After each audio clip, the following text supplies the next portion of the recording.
বাণী অনুযায়ী মানুষদেরকে সঠিক রাস্তা চিনিয়েছিলেন।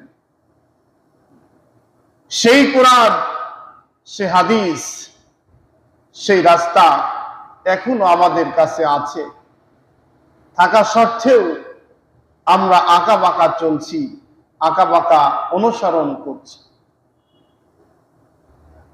আল্লাহ রাব্বুল আলামিন কোরআনুল কারীমের মধ্যে অসংখ্য জায়গায় বলেছেন, ইহদিনাস সিরাতাল মুস্তাকিম, এটাই হলো সঠিক সরল পথ।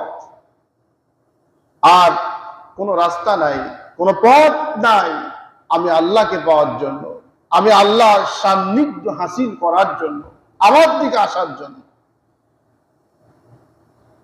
সম্মানিত উপস্থিতি, আল্লাহর কোরআন আছে, হাদিস রাসূল সাল্লাল্লাহু আলাইহি ওয়াসাল্লামের হাদিস রয়েছে।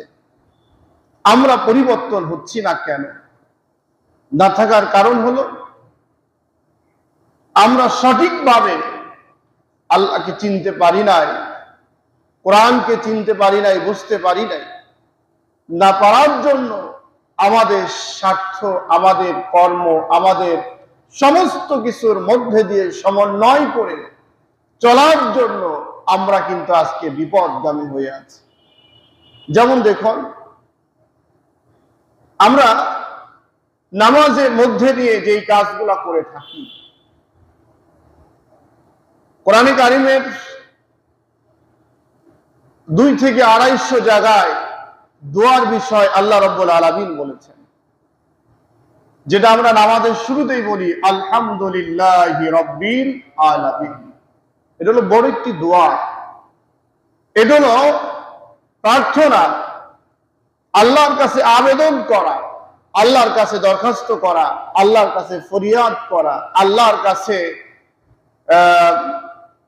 আমরা যেমন বিভিন্ন এমপি, মন্ত্রী, বিভিন্ন নেতা, বিভিন্ন ব্যক্তির কাছে যেমন দরখাস্ত করি, আবেদন করি, সূরা ফাতিহাটি হলো বান্দার জন্য আল্লাহর কাছে আবেদন করা, দরখাস্ত করা, তার সমস্ত বিষয়গুলোকে উল্লেখ করে আল্লাহর কাছে বলা যে রব্বুল আলামিন, আমার এই সমস্যা, ওই সমস্যা, এই বিপদ, ওই বিপদ, তুমি আমাকে রক্ষা করো, সাহায্য করো।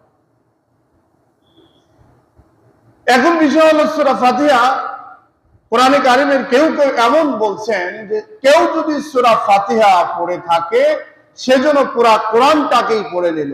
সুবহানাল্লাহ। কোরআনে কারিমের এই সূরা ফাতিহা